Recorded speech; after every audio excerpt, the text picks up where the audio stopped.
Hello friends, എല്ലാവർക്കും Angel കിച്ചണിലേക്ക് ഒരിക്കൽ കൂടി സ്വാഗതം. നമ്മൾ ഇന്ന് മുട്ടയും ബ്രെഡും വെച്ചിട്ട് ഒരു അടിപൊളി സാൻഡ്വിച്ചാണ് ഉണ്ടാക്കുന്നത്. അപ്പോൾ എങ്ങനെയാണെന്ന് കണ്ടു നോക്കിയാലോ. അതിനുവേണ്ടി 4 മുട്ടയുടെ മഞ്ഞ സെപ്പറേറ്റ് ചെയ്തിട്ട് അതൊന്ന് ആവിയിൽ വേവിച്ചെടുത്തിയാണ്. വെള്ള നമ്മൾ ഉപ്പും കുരുമുളകും ഒക്കെ ഇട്ട് ഒരു വിസ്ക് വെച്ചിട്ടൊന്ന് മിക്സ് ചെയ്തെടുത്തിയാണ്. അപ്പം വെള്ളയും മഞ്ഞയും വേറെ വേറെ എടുക്കണം കേട്ടോ. മഞ്ഞ നമ്മൾ ആവിയിൽ വേവിച്ചെടുക്കണം. അപ്പം നമ്മുടെ പാൻ ചൂടായിട്ടുണ്ട്. നമുക്കിതിലേക്ക് നമ്മൾ മിക്സ് ചെയ്ത് വെച്ചേക്കുന്ന മുട്ടയുടെ വെള്ള ചേർത്ത് കൊടുക്കാം.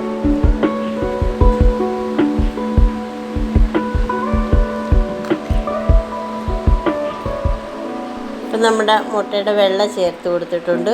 ഫ്ലെയിം കുറച്ച് വെച്ച് കൊടുക്കണം കേട്ടോ, പെട്ടെന്ന് കരിഞ്ഞു പോലെ. ഇപ്പം ചെറിയ തീ കിടന്ന സൈഡൊക്കെ ഒന്ന് വിട്ട് വരുന്നിടം വരെ 2 മിനിറ്റ് ഒന്ന് വെയിറ്റ് ചെയ്യും. നല്ല സോഫ്റ്റായിട്ട് ഇരിക്കുന്നുണ്ട്. പക്ഷെ കുറേ കഴിയുമ്പോൾ അത് നമ്മൾ കുക്കായി കഴിയുമ്പോൾ കുറച്ചുകൂടെ അങ്ങ് താർന്ന് വരും. അപ്പോൾ നല്ല സോഫ്റ്റായിട്ടായിരിക്കും. അപ്പം നമ്മുടെ മുട്ടയുടെ അരികൊക്കെ ഒന്ന് വിട്ട് വരാൻ തുടങ്ങിയിട്ടുണ്ട്. അപ്പം അടിഭാഗമൊന്നും കരിയാതെ ബ്രൗൺ കളറായിട്ട് കിട്ടിയിട്ടുണ്ട്. ഈ ഒരു പരുവത്തിന് നമുക്ക് ഗ്യാസ് ഓഫ് ചെയ്യാം. ഇത് തിരിച്ചിടേണ്ട ആവശ്യമില്ല. അടിഭാഗം ഇതുപോലൊന്ന് ബ്രൗൺ കളറായി കിട്ടിയാൽ മാത്രം മതി കേട്ടോ. ഇനി നമുക്കിത് 4ആയിട്ട് കട്ട് ചെയ്തെടുക്കണം. പിന്നെ ഒരു ബൗളിലെടുത്തിട്ട് അതിലേക്ക് നമ്മൾ വെജിറ്റബിൾസ് ചേർത്ത് കൊടുക്കാം. ക്യാബേജ് കുറച്ച് മതി, വെറുതെ ഒരു കൈ കൊള്ളുന്ന അത്രയും മതി കേട്ടോ. ചെറുതായിട്ട് കട്ട് ചെയ്യുകയാണ്. പിന്നെ ഒരു ക്യാപ്സിക്കത്തിൻ്റെ പകുതി ചെറുതായിട്ട് കട്ട് ചെയ്ത് കൂടെ ചേർത്ത് കൊടുക്കണം. കുക്കുംബർ എല്ലാം ചെറുതായിട്ട് കട്ട് ചെയ്തെടുക്കണം. ഒരു ക്യാരറ്റ് ചെറുതായിട്ട് കട്ട് ചെയ്തതും ചേർത്ത് കൊടുക്കാം. ഒരു പച്ചമുളക് ചെറുതായിട്ട് കട്ട് ചെയ്തത്,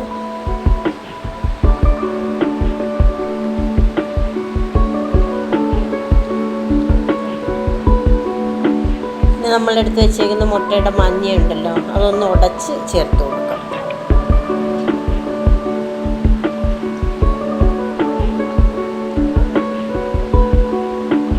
ഇനി ഒറിഗാനോ വേണമെന്ന് നിർബന്ധമൊന്നുമില്ല, ഉണ്ടെങ്കിൽ ചേർത്താലൊരു ഫ്ലേവർ കിട്ടും, അത്രയേ ഉള്ളൂ.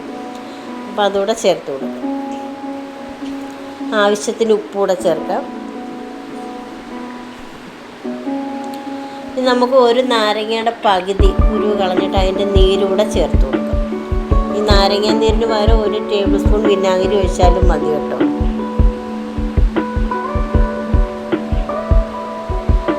ഇനി 2 ടേബിൾ സ്പൂൺ മയോണൈസ് കൂടെ ചേർത്ത് കൊടുക്കാം. ഞാൻ നേരത്തെ ബദാം വെച്ചിട്ടും മുട്ട വെച്ചിട്ടും മയോണൈസ് ഉണ്ടാക്കിയതിൻ്റെ വീഡിയോ ഇട്ടിട്ടുണ്ടായിരുന്നു. ഇത് പക്ഷേ ഞാൻ എഗ്ലെസ് മയോണൈസ് വാങ്ങിച്ചതാണ്.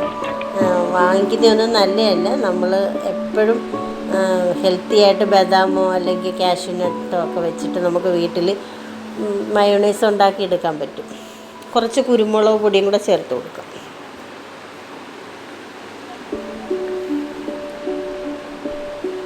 ഒരു ടേബിൾ സ്പൂൺ ടൊമാറ്റോ സോസ് കൂടെ ചേർത്ത് കൊടുക്കാം.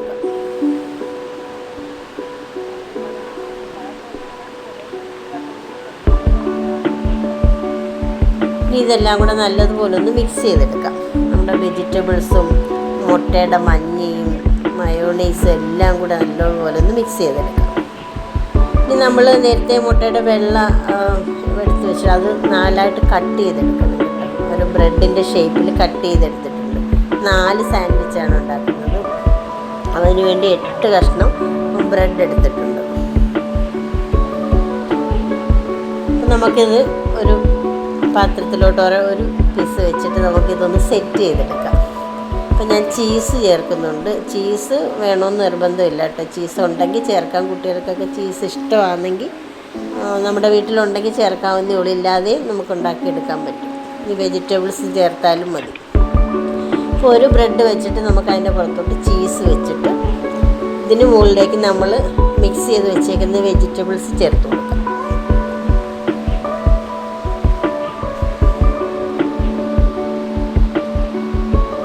ചീസ് ഇല്ലാതെ മുട്ടയും ഈ വെജിറ്റബിൾസ് മിക്സ് മാത്രം ചേർത്താലും നല്ല ടേസ്റ്റ് തന്നെ ആയിരിക്കും കേട്ടോ. അപ്പോൾ എല്ലാവർക്കും ഈസി ആയിട്ടൊക്കെ ഉണ്ടാക്കി എടുക്കാൻ പറ്റും. അപ്പോൾ ഇതിൻ്റെ മുകളിലേക്ക് നമ്മൾ നമ്മൾ എടുത്ത് വെച്ചേക്കുന്ന മുട്ടയുടെ വെള്ളയുണ്ടല്ലോ, അതൊരു പീസ് വെച്ച് കൊടുക്കാം. നമ്മുടെ വീട്ടിൽ ഇപ്പോൾ വെജിറ്റബിൾസും ബ്രെഡും മുട്ടയൊക്കെ എല്ലാ വീട്ടിലും കാണും. ഇപ്പോൾ കുട്ടികൾക്ക് സ്കൂളിൽ വിട്ട് വരുമ്പോഴായാലും സ്കൂളിൽ കൊടുത്തു വിടാനൊക്കെ ആയാലും പറ്റിയൊരു സാൻഡ്വിച്ചാണ്. അപ്പോൾ അതിന് മുകളിലേക്ക് കുറച്ച് വെജിറ്റബിൾസ് കൂടെ ചേർത്ത് കൊടുക്കാം.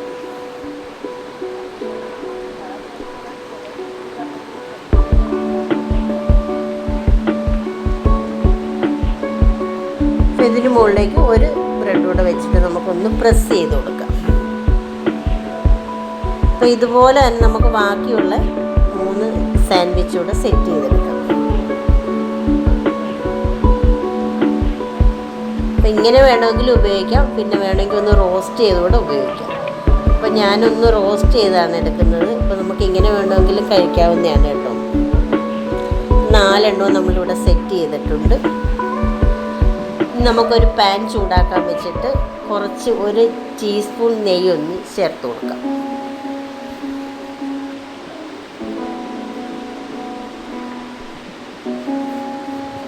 ആ ബ്രെഡൊക്കെ ഒന്ന് റോസ്റ്റ് ചെയ്തെടുക്കുമ്പോൾ സാൻഡ്വിച്ചിനൊരു പ്രത്യേക ടേസ്റ്റായിരിക്കും. ഇപ്പം നമ്മുടെ പാൻ ചൂടായി, നമ്മുടെ നെയ്യ് ഒന്ന് ചൂടായിട്ടുണ്ട്. നമുക്ക് നെയ്യ് എല്ലായിടും ഒന്ന് സ്പ്രെഡ് ചെയ്ത് കൊടുക്കാം. ഇനി നമ്മൾ സെറ്റ് ചെയ്ത് വെച്ചേക്കുന്ന സാൻഡ്വിച്ച് ഓരോന്നും ഇതിൻ്റെ മുകളിലോട്ട് വെച്ച് കൊടുക്കാം.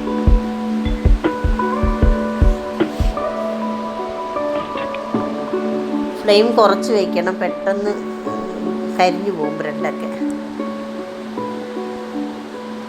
പിന്നെ 4 നമ്മൾ വെച്ച് കൊടുത്തിട്ടുണ്ട്. അപ്പോൾ ഒരു കുറച്ച് സമയം മതി ഒന്ന് തിരിച്ചിടാൻ. ഓരോന്നൊന്ന് മറിച്ച് ഇട്ട് കൊടുക്കാം.